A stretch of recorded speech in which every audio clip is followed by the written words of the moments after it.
मैं परमेश्वर का धन्यवाद देता हूँ इस सुबह के समय के लिए। सर्वशक्तिमान परमेश्वर के चरणों में आने का प्रभु ने जो मौका दिया है। आइए आज सुबह के वचन मनन के लिए नीति वचन 24वें अध्याय 15 से 18 तक हम पढ़ें।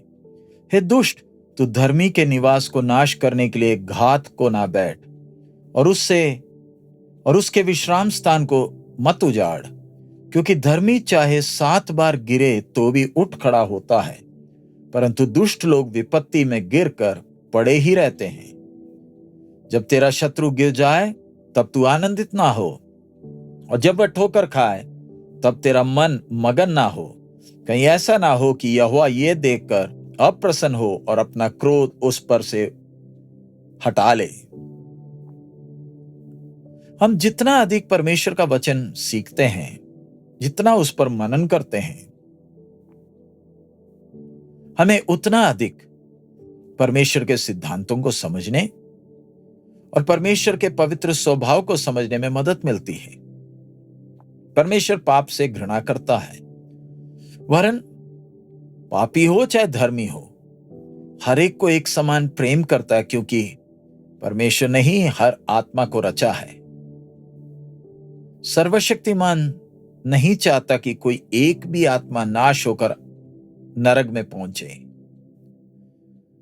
पवित्र वचन को जरा देखें। यहां परमेश्वर का वचन साफ साफ कहता है, हे दुष्ट, तू धर्मी के निवास को नाश करने के लिए घात को ना बैठ और उसके विश्राम स्थान को मत उजाड़।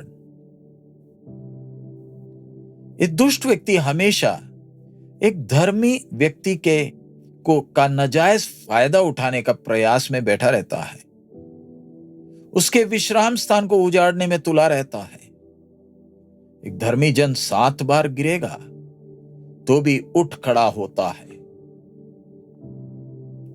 परमेश्वर उसे खड़े होने में मदद करता है।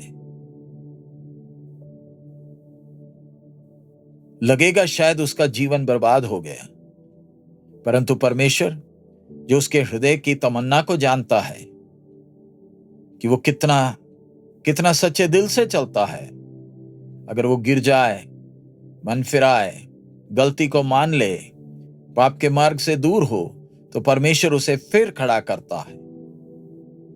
बेशक एक आदमी धर्मी है तो भी उसे अपने जीवन में ध्यान से चलना है।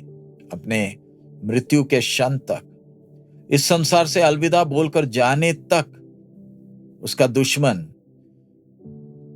मौका ढूंढता रहता है कि कैसे उसे परमेश्वर के उस कद तक, मसीह के कद तक बढ़ने से रोका जाए। जब हम अपने जीवन में ध्यान नहीं रखते, हम ठोकर खाते हैं और हम गिरते हैं। हमें नम्र होना है, परमेश्वर के हाथ को थामना है और उसके नजदीक आना है और प्रभु से प्रार्थना करना कि हमें ज्ञान और अनुग्रह परमेश्वर का हम पर बना रहे, ताकि हम प्रभु के मार्ग में चले। पुराने नियम के संतों को देखें, अब्राहम, मूसा, दाऊद, ये सब हमारे सामने उदाहरण है। उन सब ने गलतियां की और लगता था वो कभी खड़े नहीं हो पाएंगे, लेकिन जिन्होंने प्रभु पर भरोसा किया, प्रभु ने उन्हें फिर खड़ा किया। अपने भूतकाल को पीछे छोड़कर वो आगे की ओर निकले। एक दुष्ट के जीवन को जरा देखे। जब वो गिरता है, वो दुष्टता में ही गिरता है। उस दलदल में वो डूब जाता है। उसे बाहर निकलने के लिए खुद में ताकत नहीं है और वो पाप का आनंद लेता है। परमेश्वर की ओर सहायता के लिए हाथ बढ़ाता ही नहीं, क्योंकि उसे मालूम है परमेश्वर पवित्र है और परमेश्वर पाप से नफरत करता है। जब एक धर्मी गिरता है, हम उसके विश्राम स्थान को बर्बाद ना करें। परमेश्वर ऐसे सोच वाले व्यक्ति से नफरत करता है जो अपने दुश्मन के गिरने पर खुश होता है और उसकी परिस्थिति का नाजायज उठाता है। वचन में है, जब तेरा शत्रु गिर जाए तब तू आनंदित ना हो, और जब वह ठोकर खाए तब तेरा मन मगन ना हो। स्वर्गीय पिता के दिल को जरा देखें। हर एक को उसकी आवश्यकता के अनुसार परमेश्वर ने सारी चीजों का इंतजाम किया है। चाहे मनुष्य परमेश्वर को नफरत करे या बलवा करे, परमेश्वर की करुणा हर परिस्थिति के लिए मनुष्य को संभालती है, उसे अवसर देती है कि वो मन फिराए, परमेश्वर के मार्ग में आ जाए, अनंत काल के नाश से बच जाए।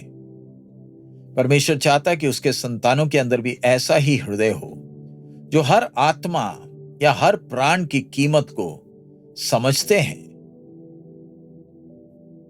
परमेश्वर चाहता है कि दूसरे लोग परमेश्वर का स्वभाव हमारे जीवन के द्वारा देखें। अगर पुराने नियम के लोगों के विषय में प्रभु की यह सोच थी, ये वो लोग थे जिन्होंने मसीह के प्रेम को क्रूस पर नहीं देखा था, तो हम जो नए नियम के हैं, हमसे कितनी ज्यादा उम्मीद प्रभु रखता है। क्योंकि परमेश्वर ने हर एक के लिए कीमत, प्रभु यीशु ने हर एक के लिए कीमत दी है, यहां तक अपने शत्रुओं के लिए भी क्रूस पर कीमत दिया। योना नबी का जीवन जरा देखें, उसे एक आत्मा की कीमत को परमेश्वर ने सिखाया। जो दुष्टता के मार्ग में चलते थे वो भी कितने बहुमूल्य हैं। वो परमेश्वर को अप्रसन्न करने के तरीके से चलते तो भी परमेश्वर ने अपने प्रेम से अपने नबी को भेजा ताकि वो अपने पाप में रास्ता से मन फिराए। परमेश्वर के संतान होने के नाते क्या हमारे अंदर वो दैवीय परमेश्वर का स्वभाव है, या हम में वो दुष्ट व्यक्ति का स्वभाव है? हमारे दुश्मन जब गिरते हैं, क्या हम खुश हैं? उनके गिरने के बारे में हम क्या दूसरों से चर्चा करते हैं? आइए हमारे अंदर ऐसा मन हो कि हम दूसरों की भलाई चाहें। जो गिरते वक्त अगर कोई गिरे तो उसकी हम सहायता करें। परमेश्वर के साथ मेल खाने में हम मदद करें। दूसरों का न्याय करने के जगह में आइए नम्रता के साथ प्रभु के साथ हम चलें। नहीं तो कहीं हम भी गिरकर अपने लक्ष्य से दूर ना रह जाएं। आइए प्रभु हमें मदद करें ताकि हम प्रभु के वचन को आनंद से मानकर उसमें चलें। आइए प्रार्थना करें। सर्वशक्तिमान प्रभु, हम आपका धन्यवाद देते हैं इस समय के लिए, आपके वचन के लिए। हम एक एक से आप बात कर रहे हैं, आप अपने स्वभाव को प्रकट कर रहे हैं प्रभु। इन दिनों में हमारे हृदय में भी वो प्रेम भरे, ताकि प्रभु हम अपने जीवन के द्वारा आपकी महिमा को प्रकट करें, हमारे दुश्मन आपके प्रेम को देख सके। प्रभु आपके अनुग्रह के लिए धन्यवाद। सब महिमा आप ही को देते हैं, यीशु मसीह के मधुर नाम से हम मांगते हैं, आमीन। प्रभु हम सबको बहुत आयत में आशीष दे। हमारा प्रभु अति शीघ्र आ रहा है। मारा ना था।